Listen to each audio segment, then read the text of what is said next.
Hari Om. Let's do prayer first. Om Sahana Bhavatu Sahanau Bhunaktu Sahaviryam Karavavahai Tejasvinavadhitamastu mavid vishavahai. Om Shanti Shanti Shanti. Chinmayam vyapiyat sarvam trailokyam sacharacharam tatpadam darsitam yena tasmai Sri Gurave Namaha. Sri Gurubhyo Namaha. Hari Om.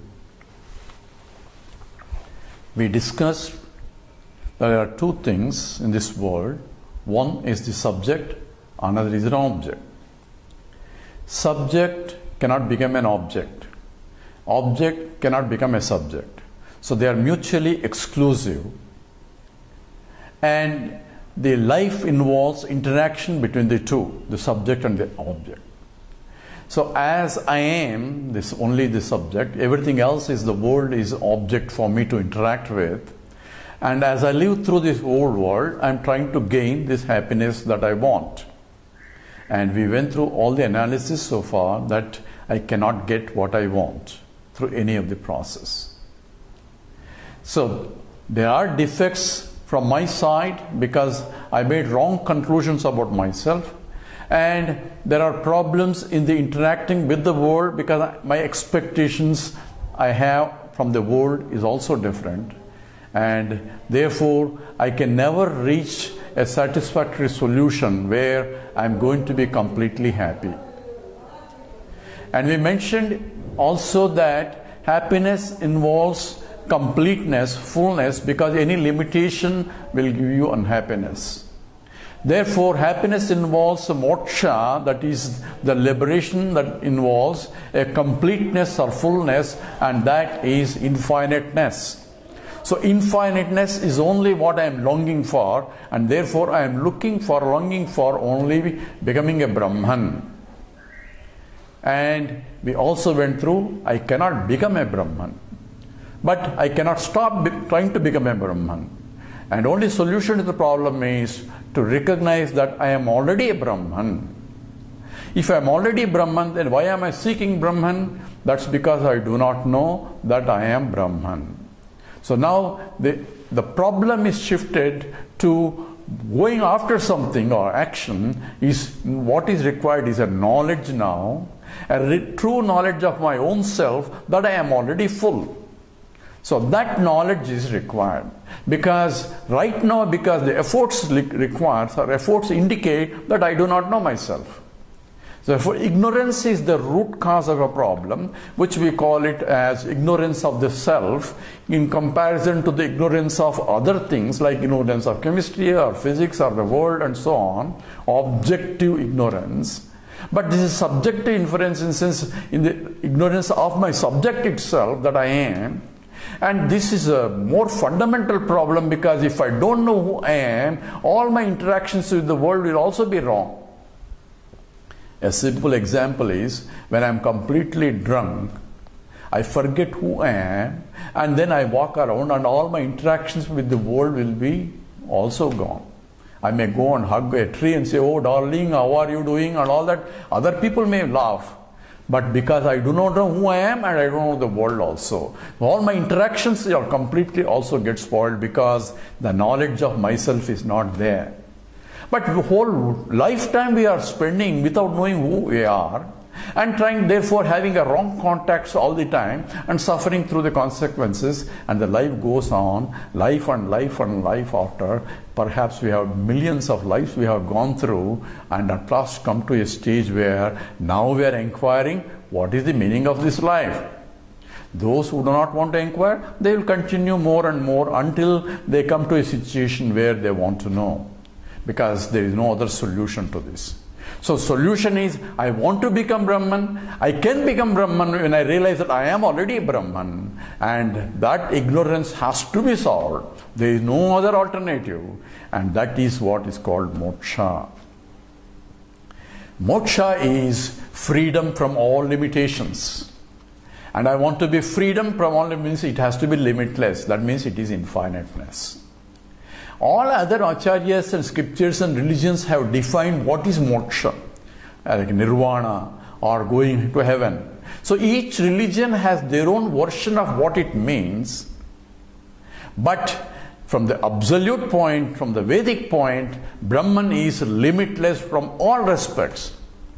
So even though Vedanta says that is of the nature of Brahman, other acharyas have interpreted differently. For example, Ramanuja Acharya says the moksha is you go to Vaikuntha.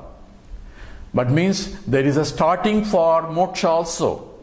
After you cannot go directly with this body. You have to leave this body and go to that body where you will be given a sattvic body there to enjoy the world. So there I am going to get an infinite happiness living in the world of Vaikuntha as an axiomatic statement of Ramanuja, because according to that you are looking for infinite happiness and says you will get infinite happiness when you go there. But statement is I need now, right now, I want to be happy. So I suffer here, so go there in order for me to be happy doesn't appeal to a lot of people. So for those who want to know exactly what is liberation, liberation and freedom involves therefore trying to reach a state of limitlessness, and I cannot reach a state, it requires an understanding that I am already limitless. And therefore scripture says, if I have come to that understanding, I have become a mumukshu. Moksham ichhasu yasya saha mumukshu. That means the one who is seeking moksha, which we said is the highest purushartha in the life itself. Because dharma, artha, kama, moksha, because that's what everyone is looking for in all pursuits too. So once we understand this, and when there is a desire for gaining that moksha, then I become a mumukshu. So for this, I had to have two situations or two requirements. Number one, I had to recognize that all my pursuits in the world that I am doing from the birth to the death, life after life, are really useless. They do not give me ultimately what I want. This has to be clearly understood. No, I want to pursue this at the same time I want to moksha. No, not possible. So what I need is I have to give up those pursuits that they do not give me that happiness. Because analysis indicates that they won't, and you are only getting into bandhakatvam, a bondage as a result of it. Because there are limitations that I depend on the world for my happiness, therefore it binds me. And I become, remember, the actions and the results and the vasanas and all that we went through, it become a more krutimahodado patanakaranam. Ramana Maharshi says, it become a whirlpool where I keep going to deeper and deeper and deeper into the ocean without coming out. So only way is to recognize that there is a problem in these pursuits, and I had to turn my attention to something higher. And what is higher? I also have to recognize there is a solution to the problem. If there is no solution to the problem, I will get lost. But there is a solution to the problem because I am trying to reach that one. I cannot stop reaching that. And Vedanta says there is, because you are of the nature of pure self. And in the moments of happiness, as we analyze, the happiness that I am longing for, I am getting from myself only. Therefore, there is a possibility of being happy all the time. That's what I am longing for. That means liberated from dependence on anything other than myself. And that is the moksha, and that is what I want. So what should I do? I recognize the problem that I have. I recognize the goal I have. And that's what scripture says. Pariksha lokan karmachitan brahmano nirvedamayan nasya krutakrutena tad vijnanartham sa gurum eva abhigachet samitpanihi sotriyam brahmanishtam. Once I recognize that there is a problem in this, my pursuits, because none of the actions that I am doing to gain that infinite happiness cannot be obtained by any of the actions, pravritti or nivritti, because they are finite. So, pariksha lokan karmachitan brahmana. Brahmana means a seeker who has parikshams, who examined his life itself, his experience itself, and concluded, recognize that all his pursuits are not going to gain what he wants. So pariksha lokan karmachitan, the one who is doing the actions in order to gain the happiness, but that which cannot be gained by any action. So all the actions are useless. Once I recognize that by examining my own life, not because somebody says so, that means I have firmly understood that is real problem. If I don't understand it, Vedanta will not help. So for Vedantin, one who is mumukshu, one who wants desire for the liberation, first recognition is all other pursuits are meaningless. I may have to do it as long as I am in the world, but not to gain the moksha because I am in a situation, but use the situation in order to gain the knowledge, the highest knowledge that I need. That should be the direction that one should go. Hence the scripture says, once I recognize that, tad vijnanartham sa gurum eva abhigachet. For that knowledge to gain, because ignorance is the problem, knowledge is only antidote for that problem, and to gain the knowledge, what should I do? Oh, I should go to bookstore and get some Vedanta book and read. Nothing doing. Scripture itself, the Vedanta itself tells you, don't come to me directly. So, for that, tad vijnanartham, sa gurum eva. Eva means you have to approach a teacher alone. Gurum eva, abhigachet, you approach a teacher. With what attitude? Samitpanihi sotriyam brahmanishtam. Here, the scripture also provides you the qualifications of the student as well as the qualifications of the teacher also. So first, from the point of a student, I have to be a mumukshu, has to convert into jignasu. Jnana means jnanam vikshasu, that I want the knowledge. I have understood that that is moksha that I want, as is specified in the first two lines, where I have understood that none of this can help me to gain what I want. Then I become a mumukshu. Then I had to approach a teacher, jignasa has to come in, because there is a solution to the problem. Problem is to gain the knowledge that has to be understood. Therefore, says you approach a teacher, samitpanihi, means those olden days carry the firewood to the teacher. It's an attitude of service to the teacher. So you don't go just like that with an empty hands. Go with an attitude of humility and service to the teacher, because you are requesting the highest knowledge from him. So the attitude of the student and the qualification of the student, he has to be mumukshu and he has to be jignasu. He has to recognize that world will not give what he wants. That is essentially part of the vairagyam. And the desire, mumukshutvam, has to be there, and the jignasa, wanting to know, has to be there. A strong desire to know the truth. And those are there. Then with that attitude, you have to approach a teacher. So that is a qualification of the student. Now from the qualification of the teacher was also specified there. Samitpanihi sotriyam brahmanishtam. So he is sotriyam. Sotriyam is he has studied or listened to the scriptures from his teacher. So Shruti means he has heard this teaching from his teacher. And how did his teacher learn? His teacher also must have approached his teacher in the same way to learn the scriptures. So he learned from his teacher.